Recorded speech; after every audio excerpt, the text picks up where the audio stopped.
Dios les bendiga en esta nueva mañana, este nuevo mes, el primer domingo. Por la gracia de Dios nos ha permitido iniciarlo, y si a Él le plaza pues darnos vida y salud, lo terminaremos con su ayuda y su bendición. Amén. Vamos a ponernos cómodos, vamos a entrar a la palabra del Señor y vamos a continuar. Estamos en el capítulo 6 de Primera de Corintios, viendo y recordando que los mismos problemas que tuvo la iglesia de Corinto los hay en la actualidad en las iglesias. Solamente Dios nos puede ayudar y ver que esto no es nada nuevo, esto es de siempre. Estamos viendo en el capítulo 6 del verso 12 al 20, estamos viendo la santidad del cuerpo del creyente, y estamos viendo en el primer punto: las cosas lícitas no siempre son provechosas. Hay momentos y ocasiones en que el cristiano ha de resistir a los ataques del diablo, como por ejemplo cuando se trata de rechazar las falsas doctrinas que sus secuaces procuran introducir dentro de las iglesias. En cambio, hay otras ocasiones frente a distintas tentaciones, cuando es necesario vencer la tentación por la huida, por escapar, como dice 2 Timoteo 2:22, huye de los deseos juveniles y sigue la justicia. Es un consejo que nos da el apóstol Pablo en la carta 2 de Timoteo.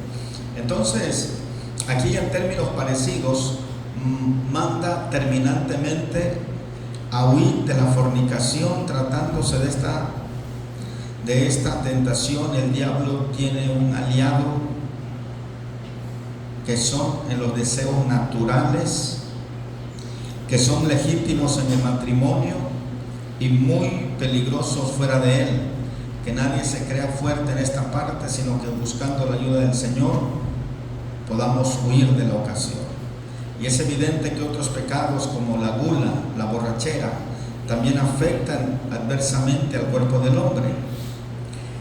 Pero es igualmente claro que la fornicación es el pecado que degrada más el cuerpo, tanto el hombre como de la mujer. Los peligros brotan de los más hondos de su naturaleza, y el área del daño es mucho más amplia que los otros pecados ya mencionados. La fornicación brota de los malos deseos del corazón y afecta toda la vida interna del hombre, con repercusiones en otras vidas, en la sociedad en general. Dice que el que comete fornicación contra su propio cuerpo peca. En tercer lugar, tenemos que el cuerpo es templo del Espíritu Santo. El verso 19 y el verso 20 de Primera de Corintios dice: ¿o ignoráis que vuestro cuerpo es templo del Espíritu Santo, el cual está en vosotros, el cual tenéis de Dios, y que no sois vuestros? ¿Qué quiere decir? Que nuestro cuerpo no es de nosotros. Está duro.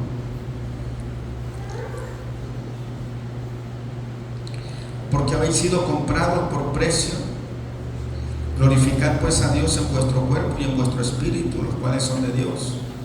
Ya cuando nosotros aceptamos a Dios, dice que nuestro cuerpo y nuestro espíritu ya le pertenecen ¿a quién? A Dios. Ya no nos pertenecen a nosotros. Los corintios habían sido bien instruidos por el apóstol y sus colegas, de modo que no podían ignorar el hecho básico de que, habiendo recibido al Espíritu Santo, su cuerpo se había transformado en un templo.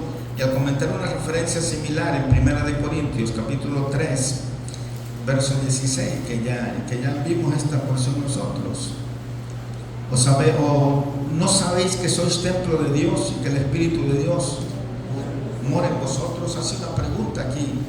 Entonces vimos que en el contexto determinaba allí que se trataba en primer lugar del templo de la iglesia local, la compañía de los redimidos, en la cual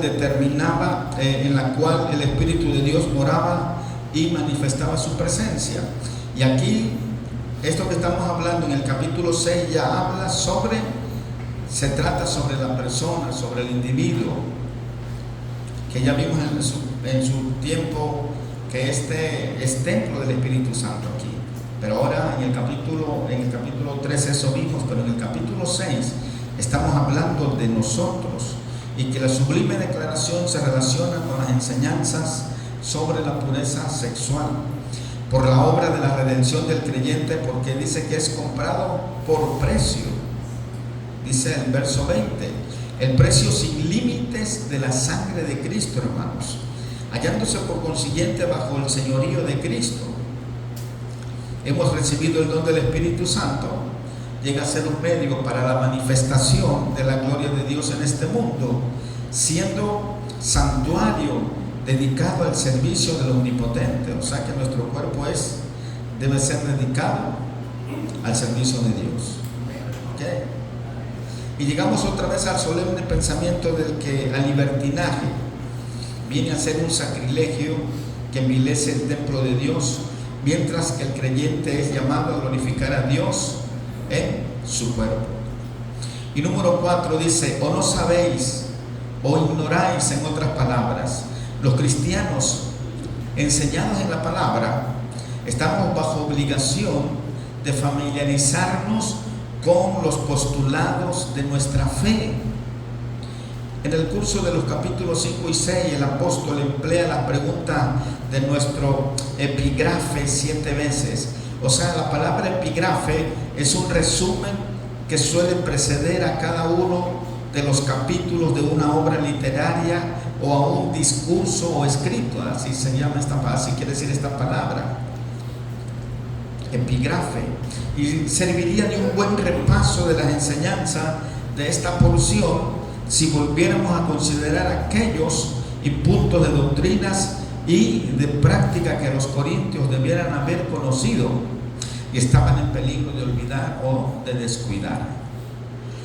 ¿No sabéis que los santos juzgarán al mundo? ¿No sabéis que juzgaremos a ángeles? ¿O no sabéis que los injustos no heredarán el reino de Dios? ¿No sabéis que vuestros cuerpos son miembros de Cristo? ¿O no sabéis que el que se une con una ramera es un cuerpo con ella? ¿E ignoráis que vuestros cuerpos es templo del Espíritu Santo? Entonces, con todas estas preguntas que nos hace el apóstol Pablo, nos toca sacar las consecuencias espirituales y prácticas de este conocimiento esencial. ¿Alguna duda? Todas. No, ninguna, no me dudas. Es una palabra sencilla y clara. La única palabra más técnica fue esta, epígrafe, pero ya les dije lo que significa. Vamos a ver sobre el matrimonio, el celibato en los círculos cristianos.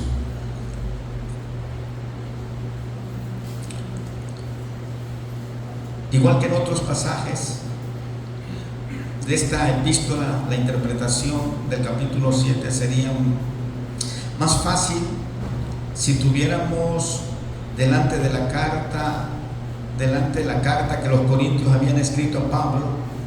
Seguramente los términos de su redacción y sus preguntas echarían mucha luz sobre el desarrollo de las consideraciones y consejos y mandatos del apóstol Pablo en una porción que ha parecido difícil a muchos lectores a través de los siglos. La mayor dificultad surge de ciertos versículos que parecen considerar el estado del matrimonio como inferior al celibato. Pero quizás estas impresiones sean equivocadas, ya que las observaciones surgen de otras que los corintios habían presentado a Pablo. Y frente a la dificultad, siquiera sea aparente, hemos de tener en cuenta que la doctrina bíblica sobre el matrimonio ha de formularse a la luz de todas las escrituras. Concretamente en el caso del apóstol Pablo, es preciso comprender las consideraciones de este capítulo a la luz del alto concepto de la unión de los casados que formula en Efesios capítulo 5 verso 2 capítulo 5 verso 22 y verso 23. A ver, Mario. 5, 22 y 23. Las casadas estén sujetas a sus propios maridos como al Señor, porque el marido es cabeza de la mujer, así como Cristo es cabeza de la iglesia, la cual es su cuerpo y él es su Salvador. Amén. Entonces, llegando hasta compararla con la de Cristo, con su iglesia, está comparando Pablo aquí en Éfeso. Para las enseñanzas primarias sobre matrimonios, subrayadas por Cristo mismo, hemos de acudir a Génesis capítulo 2, verso 18 al 24, con Mateo 19, verso 3 al 12 y otros pasajes paralelos. ¿Qué dice Génesis capítulo 2, Lemuel? Verso 18 al 24.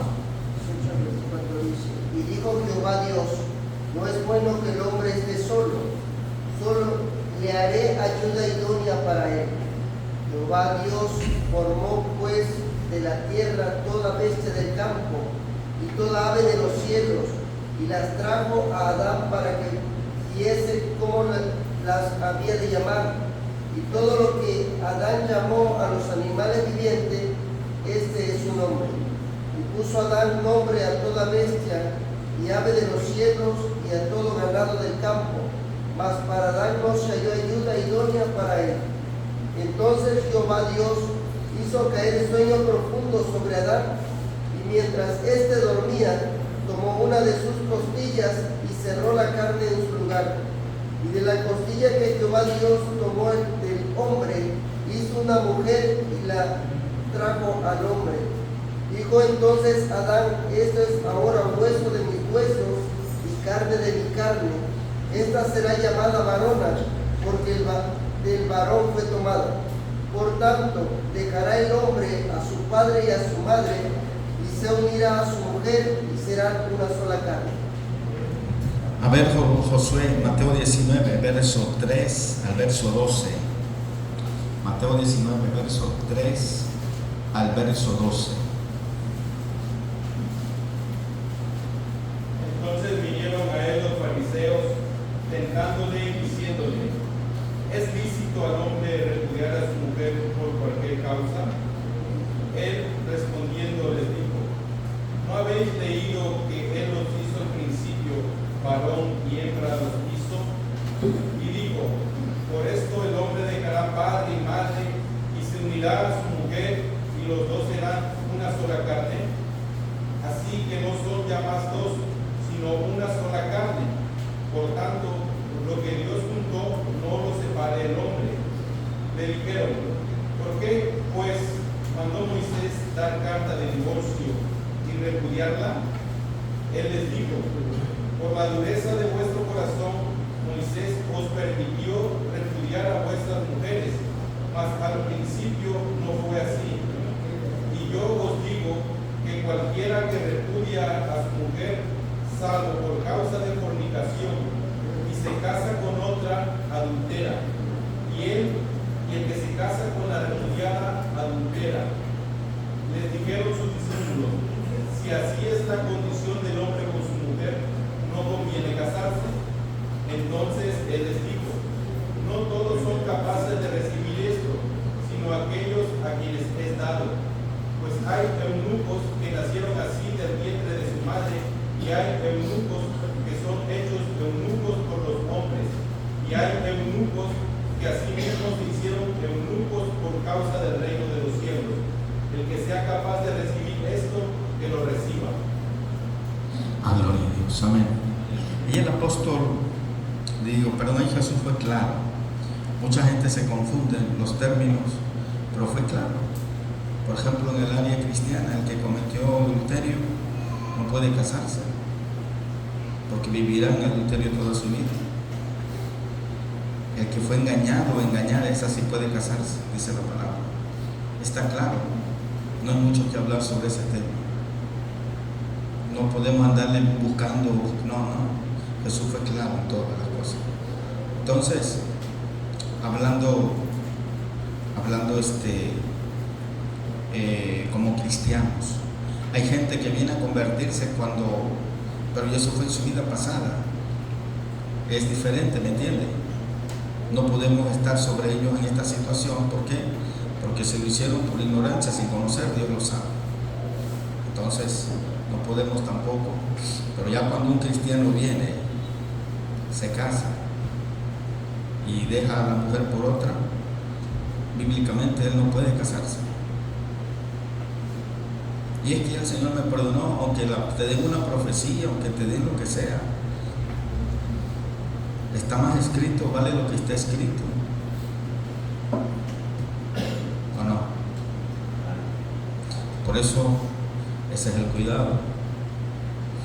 Es posible que los corintios se dejaran influir hasta cierto punto por las ideas filosóficas y religiosas de los griegos, que enaltecían el celibato en aras de los equivocados conceptos sobre la bajeza de todo lo material.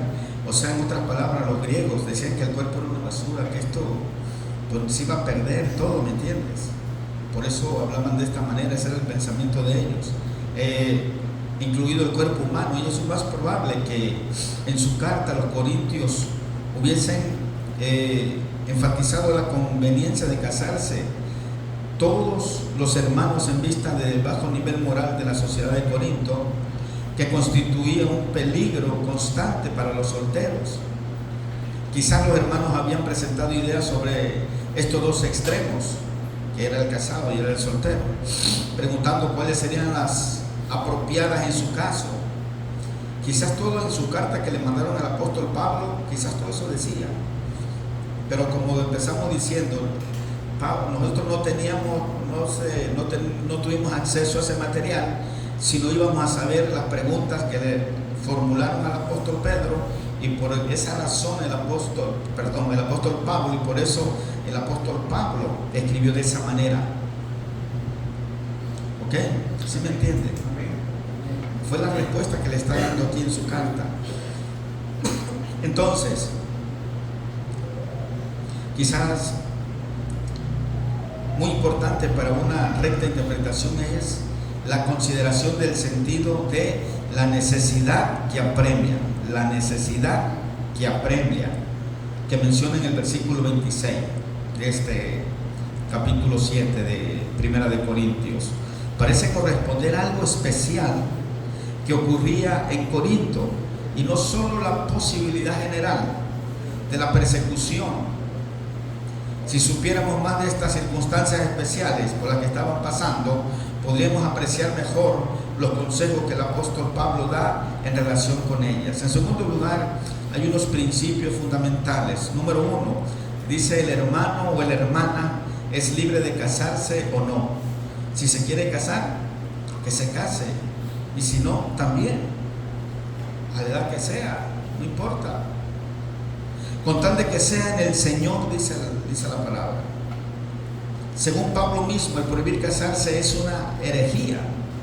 Uno no puede prohibir casarse a las personas. A ver, Rodolfo, 1 de Timoteo 4:3, ¿qué nos dice el apóstol Pablo ahí? Y por eso se cuida muy bien de no hacerlo en su contestación a la carta de los Corintios. Él no les contesta de esa manera. Pero 1 de Timoteo 4:3, ¿qué dice?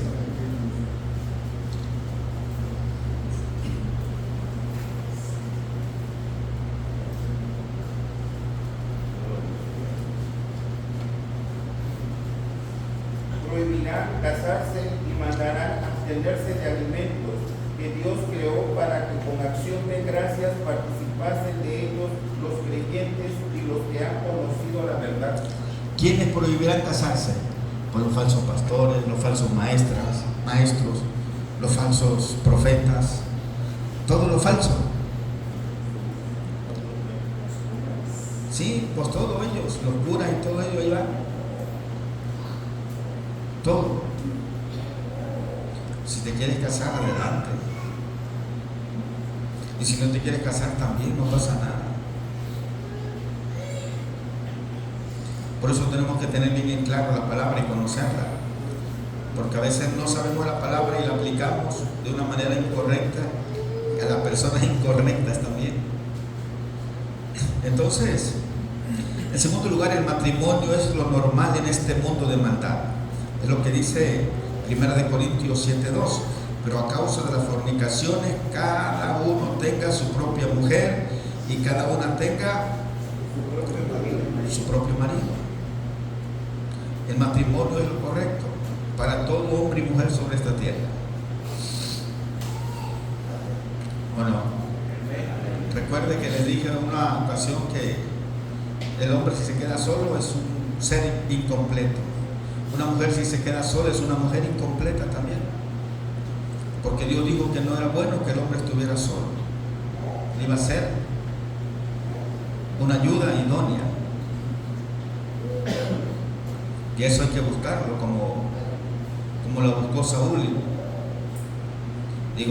David, hablando de su amigo Jonatán, que dijo: entre 1000 mujeres no encontré ninguna la que no lo miraba mal, murmuraba de él, tenían algún defecto, pues no eran leales, le confiaba una cosa y ya se lo decía al otro.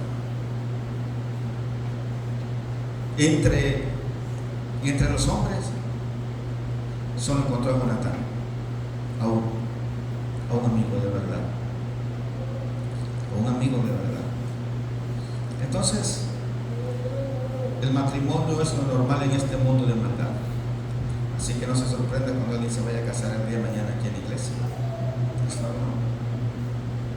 Lo normal es que sea mujer con mujer y hombre con hombre. Eso sí no es normal. Eso es antibíblico. Pero cuando se vaya a casar un hombre y una mujer, adelante.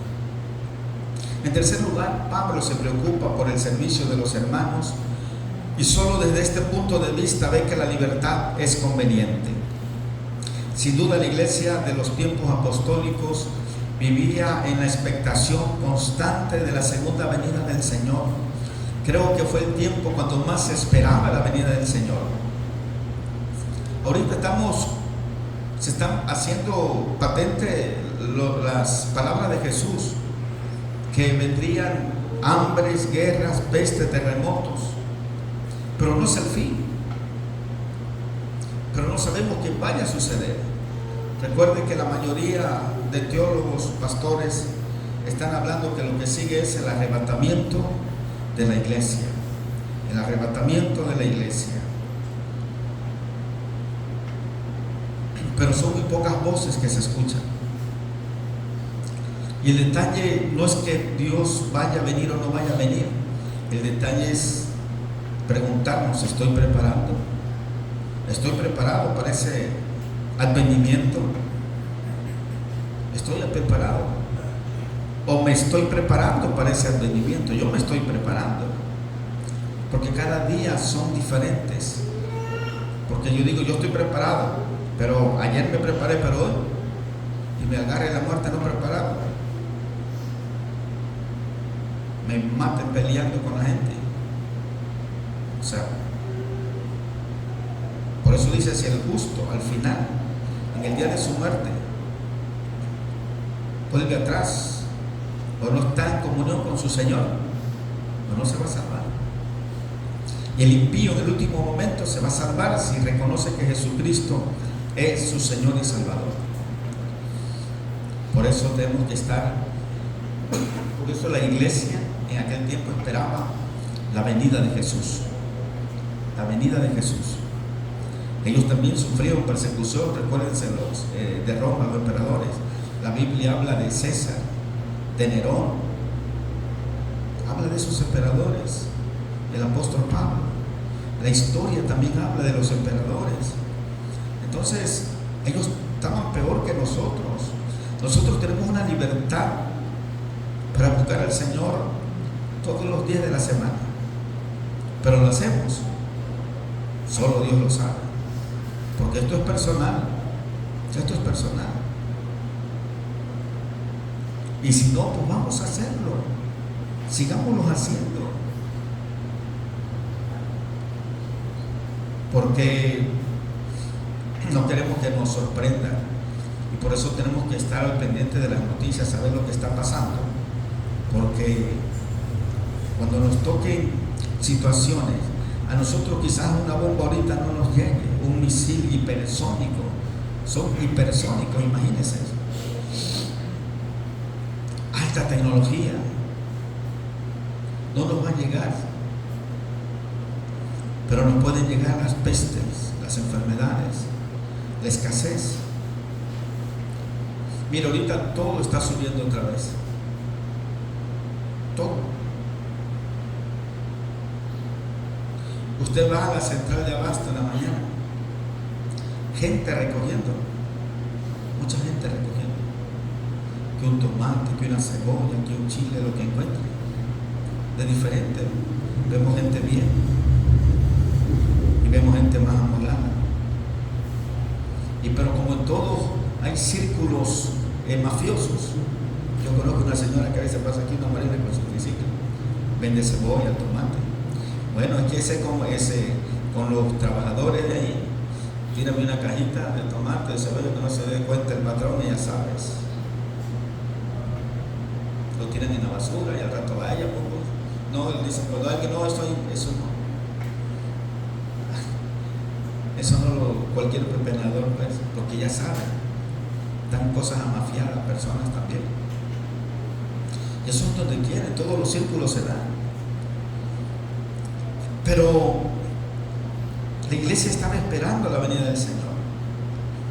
Y la mayoría de la iglesia ahorita, sí, creo en el Señor, sí, voy a la iglesia, sí. Pero hasta que yo sienta, hasta que yo pueda, hasta que yo esté descansado, hasta que yo haya dormido bien, de verdad. No, es que yo no pude comer. Yo ahorita traigo un hambre, pero me tengo que aguantar. Hay que ayunar. Y tienes que decirle, cuerpo, sujétate. Sujétate en el nombre de Jesús. ¿Por qué?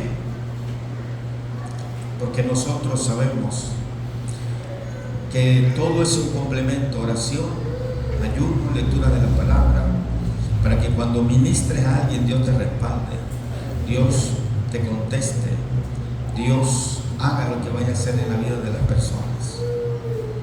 Porque la mayoría de líderes, pastores, mandan. Hay que ayunar, pero ellos no ayunan. Hay que orar, pero ellos no oran. Ya cuando no les duele las corvas, les duele, ya les salió esto, ya se zafan. Y que oren. Pero ¿quiénes son beneficiados? Pues los que oramos. ¿Quiénes son beneficiados? Pues los que ayunamos. Nadie más. Nadie más. Y debemos de hacer conciencia en eso. Pero la iglesia estaba esperando la venida de Jesús. Y nosotros tenemos que esperarla. No sabemos cuándo vaya a ser el arrebatamiento. No sabemos. Pero de que las señales se están cumpliendo, se siguen cumpliendo.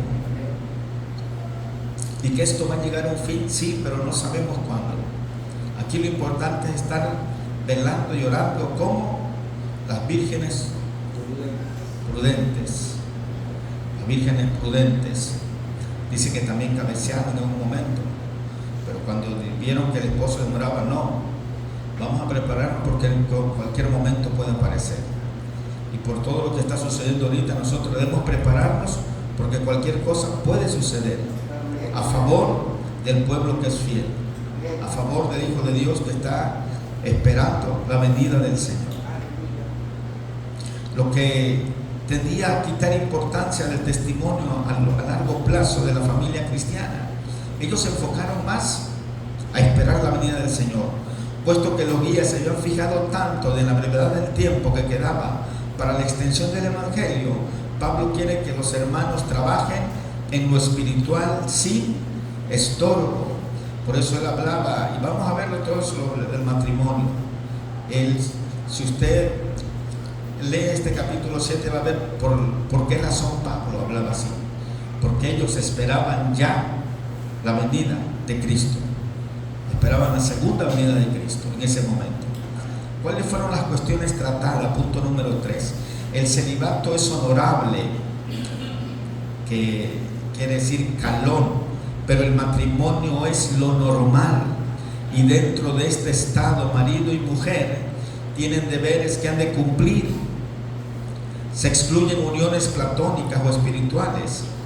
El capítulo 7, del verso 1 al 6, dice en cuanto a las cosas de que me escribiste: bueno le sería al hombre no tocar mujer, pero a causa de las fornicaciones cada uno tenga su propia mujer y cada uno tenga su propio marido. El marido cumpla con la mujer el deseo conyugal, y asimismo la mujer con el marido. A las mujeres por lo general les duele mucho la cabeza, y lo único que están haciendo es están alejando al marido. Si se consiguen a otra, es culpa de ustedes. Siempre que el hombre va a tocar a la mujer, cuando no le duele aquí, le duele allá. Después están llorando.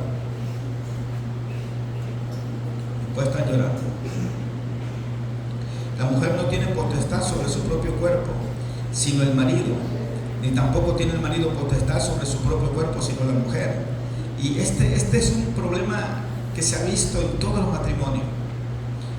Por lo general, hay personas curiosas que quieren saber: ¿es malo tener el sexo oral, anal, qué sé yo? Uno no le puede dar respuesta. Simplemente uno le dice: dile a Dios que te diga y te revele. El capítulo 7, verso 4 de 1 de Corintios.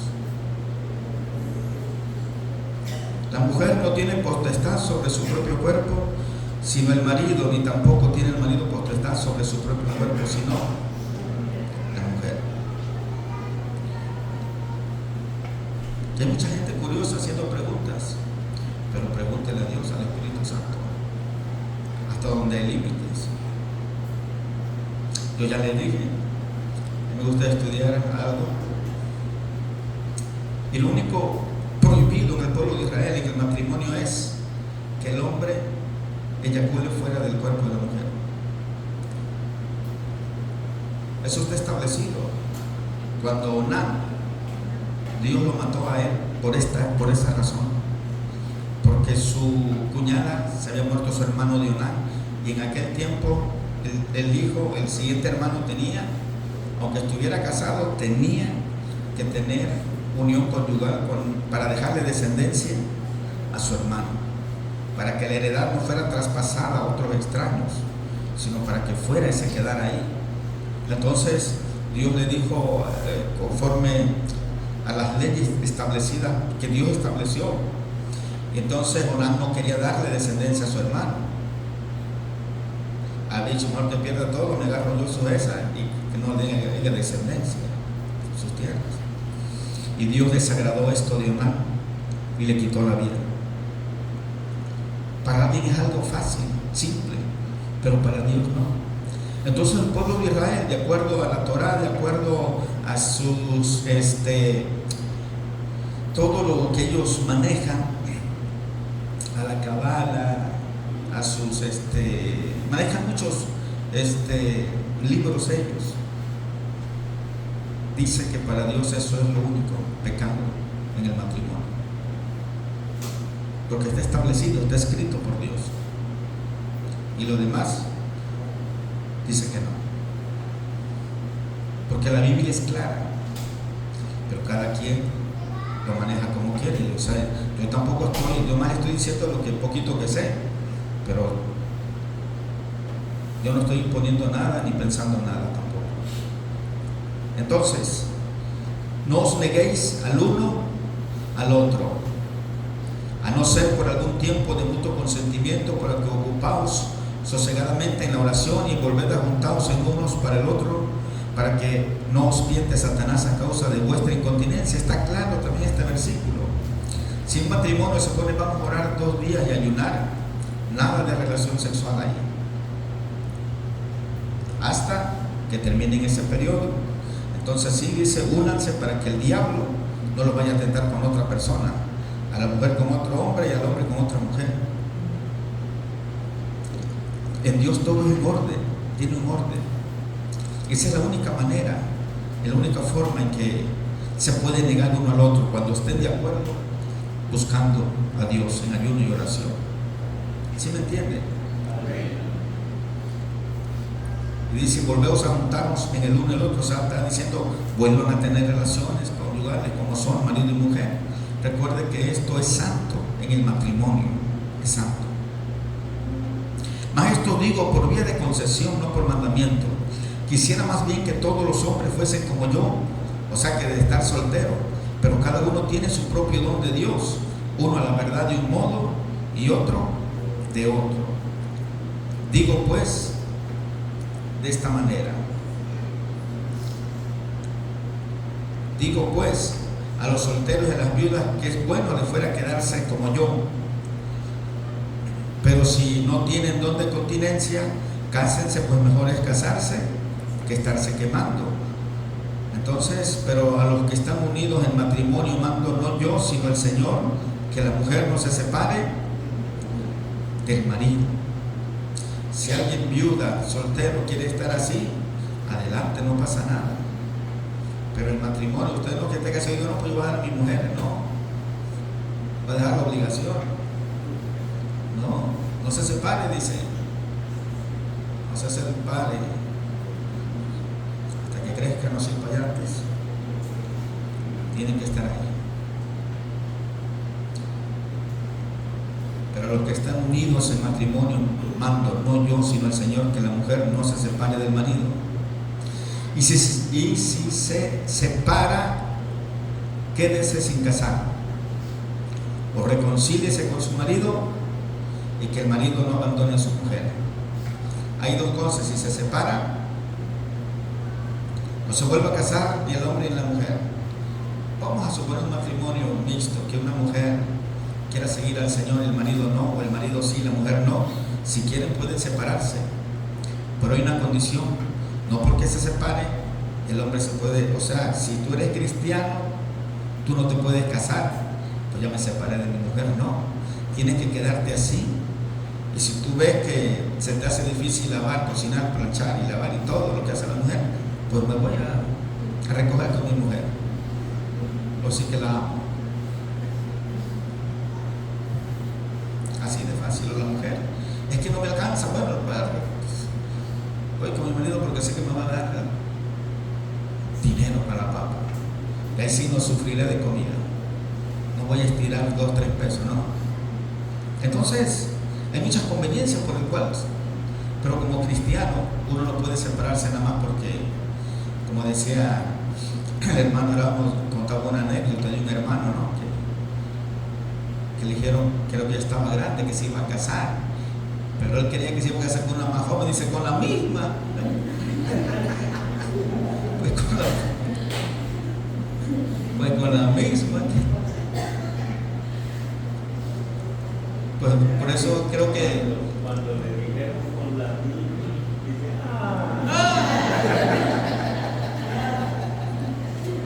yo pensaba que con otra.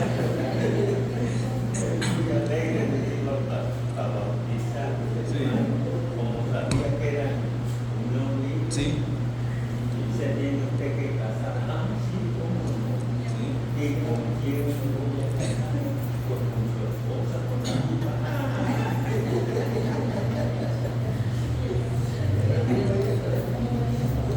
Pues tiene que regresar con la misma. Sí, eso fue real.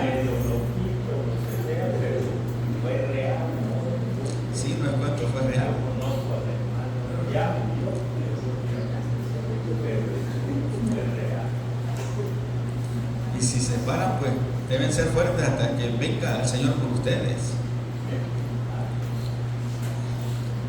Yo le dije a un matrimonio que lo conozco de años, estuvieron aquí, se fueron, y me dijo el hermano, no, ya me separé de la hermana, acá, ya lo escuché todo. Digo, mira, pues está muy bien tu decisión, si tú lo que hiciste y ella también.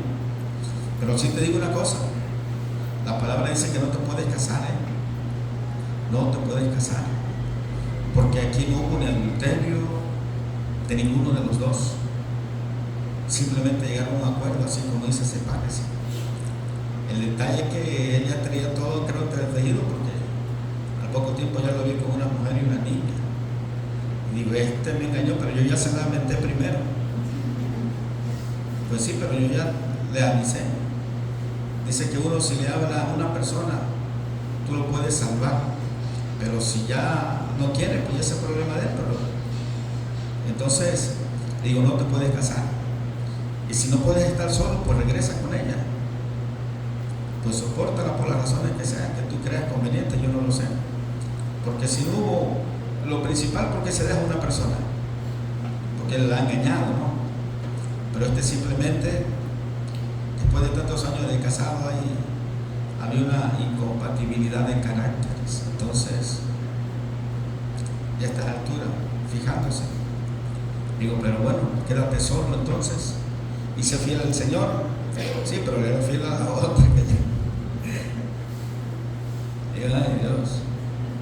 En segundo lugar, el celibato es honorable, como digo, pero el matrimonio es lo que Dios estableció para el hombre y la mujer. En segundo lugar, la libertad es conveniente para una vida como la fue la del apóstol Pablo, pero nadie debería ir en contra de su don. Y recuerde que eso Pablo lo hizo por él, fue un llamado que Dios le hizo. Y les recuerdo que dicen muchos teólogos que se supone que Pablo era un hombre viudo. ¿Por qué? Porque la gente de Israel, tanto hombres como mujeres, a partir de los 12 años ya se casaban, ya hacían convenios, así como se acuerdan de María y José, así como hacían muchos atrás, y que le decía, yo quiero que mi hijo se case con tu hija, o viceversa, yo quiero que tu hijo se case con mi hija, o mi hija con tu hijo. Así eran antes los tratados, y ya se consideraban como juntos, como matrimonios. Ya nada más tenían que firmar y hacer la fiesta al final. Por eso cuando dice que José era un hombre justo, no quiso difamarla. En otras palabras, él no quiso denunciar el hecho de que María estaba embarazada, porque si la denunciaba, ¿qué iba a suceder? Iban a apedrear a María, le iban a matar a pedradas. Por eso Dios nos buscó también a cualquier hombre, porque Él conocía quién era José. Entonces, se cree que Pablo, dicen unos, que era viudo, y por eso él, a esa edad que Dios lo llamó, ya era un hombre. Porque recuerden, si en el pueblo de Israel una persona dejada era una burla, no podía quedarse. Una mujer viuda también las echaban. Muchas veces tenían que buscar de otros pueblos para que pudieran casarse.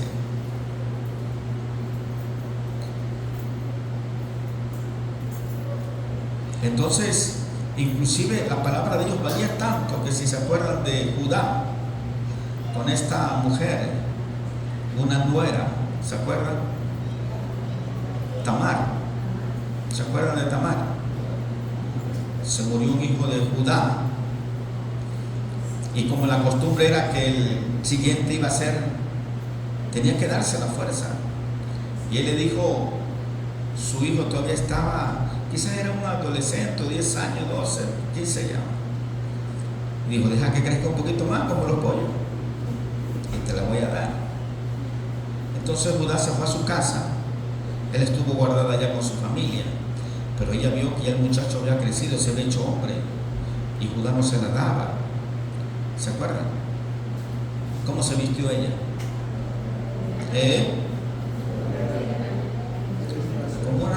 Se disfrazó como una ramera, una prostituta.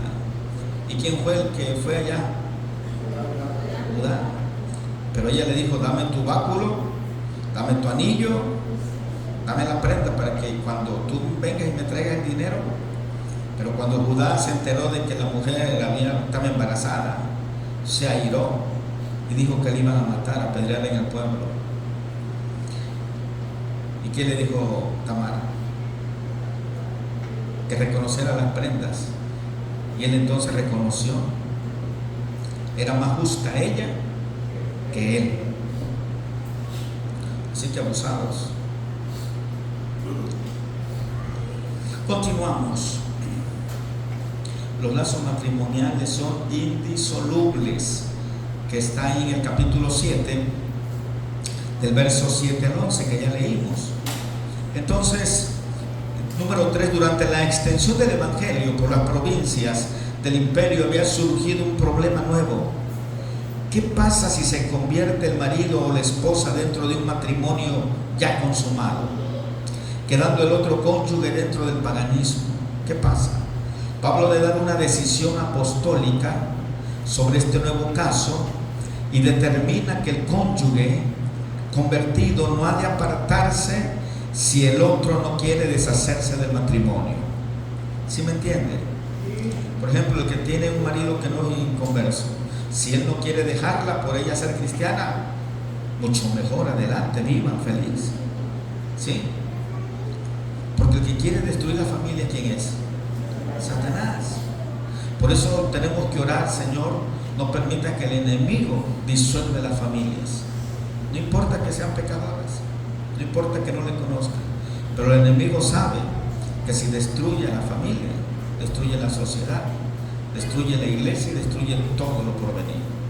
Por eso tenemos que orar para que Dios bendiga y santifique los matrimonios.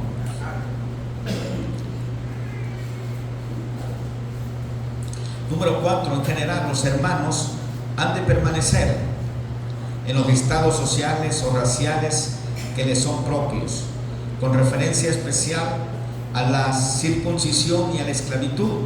El capítulo 7 donde estamos, pero del verso 17 al verso 24, a ver, se ve,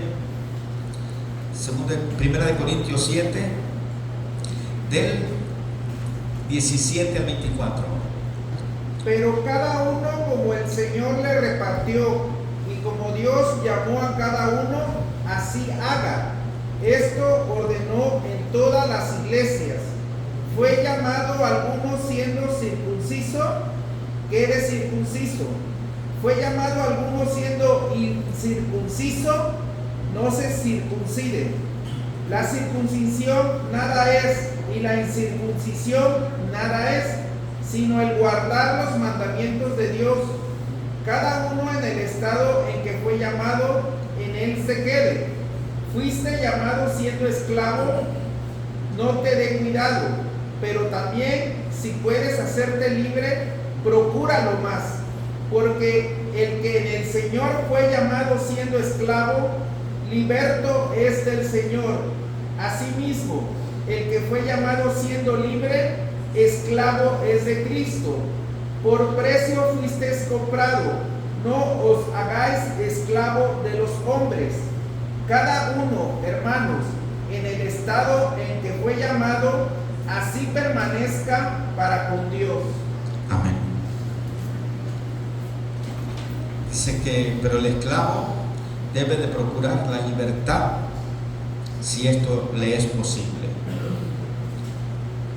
5. Las responsabilidades de los padres con hijas vírgenes. En los tiempos apostólicos les tocaba a los padres determinar el casamiento de sus hijas, escogiendo maridos para ellas. Y este tema se destaca en los versículos 25 al 38 de este capítulo. Y ahí nos habla que en cuanto a las vírgenes no tengo mandamiento el Señor, mas doy mi parecer como quien ha alcanzado misericordia del Señor para ser fiel. Y ahí va leyendo usted hasta el versículo 38. Y el apóstol vuelve a señalar las ventajas de la libertad cuando se trata de servir al Señor. De paso, establece principios que se aplican a todos los estados en que se encuentran los creyentes. La interpretación de ciertos versículos depende de la naturaleza de la necesidad que apremia, del versículo 26. Número 6. La viuda es libre en este asunto, pero le conviene recordar los consejos anteriores del apóstol, que habla del verso 25 al 38, como ya les vuelvo a repetir, donde dice que tengo pues esto por bueno a causa de la necesidad que apremia, que hará bien el hombre en quedarse como está. Estás ligado a mujer, no procures soltarte. Estás libre de mujer, no procures casarte. Mas también si te casas, no pecas. y si la doncella se casa no peca, pero los tales tendrán aflicción de la carne, yo os la quisiera evitar. Recuerden que esa hablaba el apóstol así, porque ellos estaban diciendo que la venida de Jesús podía venir en cualquier momento. Por eso hablaba de esta manera él. Pero esto digo, hermanos, que el tiempo es corto, ya ves. Resta pues que los que tienen esposa sean como si no la tuviesen. Pues yo digo que tiene que ponerle atención, porque si no, otro le va a poner atención. No. Al esposo también pone atención, si no, otro le va a poner atención. Ahorita las mujeres jóvenes, usted se ha notado, buscan a puro pensionado de perro, porque sabe que le faltan 2 años y me quedo pensionado. Le queda 1 año y me quedo pensionado.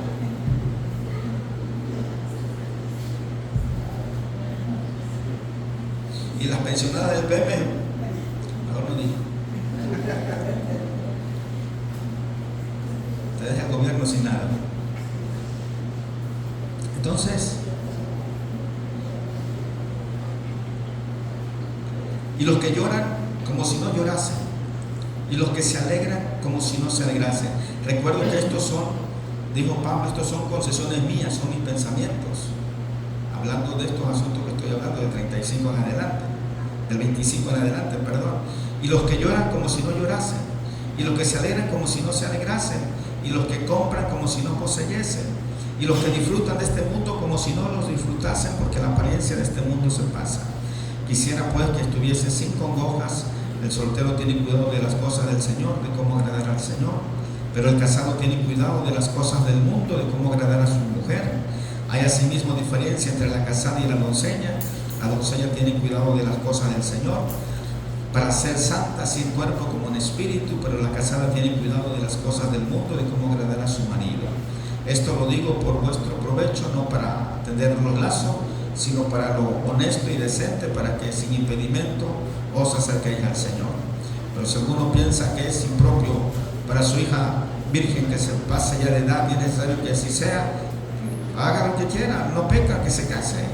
Pero el que está firme en su corazón sin tener necesidad, sino que es dueño de su propia voluntad y ha resuelto en su corazón guardar a su hija virgen, bien se casa.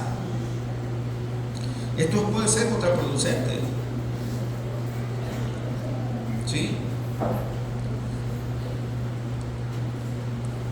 De manera que el que da en casamiento hace bien y el que no le da en casamiento hace mejor. Pero recuerden que estos son del apóstol Pablo. Doy mi parecer, dice en el verso 25. De todo lo que leímos, del verso 25 adelante, dice, doy mi parecer. O es mi forma de pensar, ¿me entiendes? Por eso tengamos cuidado y debemos saber también cómo leemos y aplicamos la Biblia, no nada más a nosotros, sino a otras personas, para no enredarles la vida, la existencia. Entonces, las viudas pueden casarse con quien quiera, pero solo en el Señor. Alternativamente pueden mantener su libertad en vista del servicio del Señor y dentro de las circunstancias especiales que regían en Corinto. Porque en Corinto dice que la mujer casada está ligada por la ley mientras su marido vive, pero si su marido muriere, libre es para casarse con quien quiera, con tal de que sea en el Señor. Pero a mi juicio, o sea, a mi parecer, más dichosa será si se quedare así, y pienso que también yo tengo el Espíritu de Dios. El apóstol Pablo es claro en todas. ¿Alguna duda sobre esto por el momento? ¿No? ¿Alguien se quiere casar con otra? ¿Cómo es viejito? ¿Cómo se llamaba el hermano? Cudberto. ¿Alguien quiere cambiar a la esposa como Cudberto? No puede hacerlo, pues. Porque a Job no se la cambiaron, recuerda. A Job le mataron los hijos, pero no a la mujer. Yo le hubiera dicho, Señor, mata mejor a la mujer. Pues sí, porque mira, le dice, maldice a tu Dios y muérete. Estás durmiendo con el enemigo.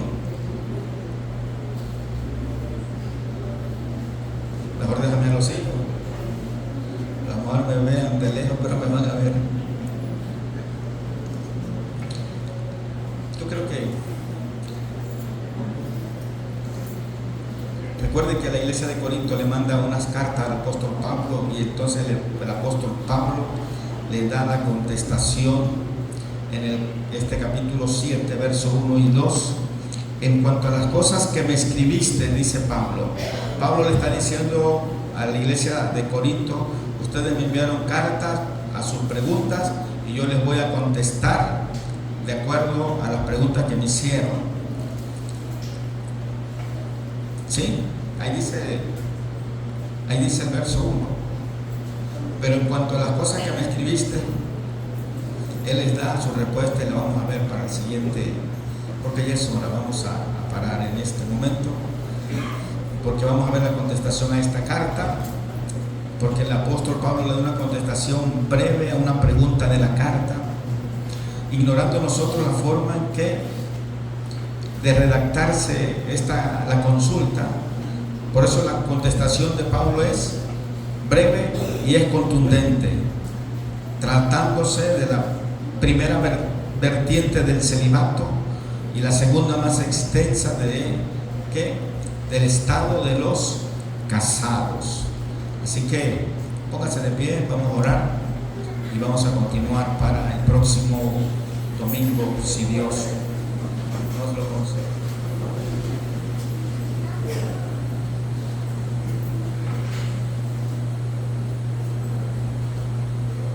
Te damos gracias, Padre Celestial, en esta hora.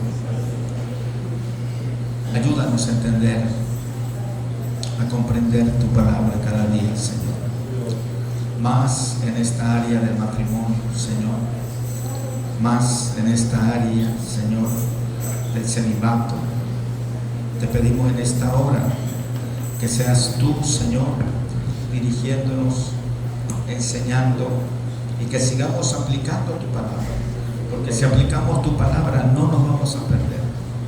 Si aplicamos tu palabra en nuestra vida, Señor, no nos vamos a perder. Te pedimos que tu gracia, tu favor y tu misericordia se derramen en la vida de cada uno de nosotros. En esta mañana te adoramos, te bendecimos, honramos tu nombre, que es sobre todo nombre. En Cristo Jesús, Señor nuestro. Amén y amén.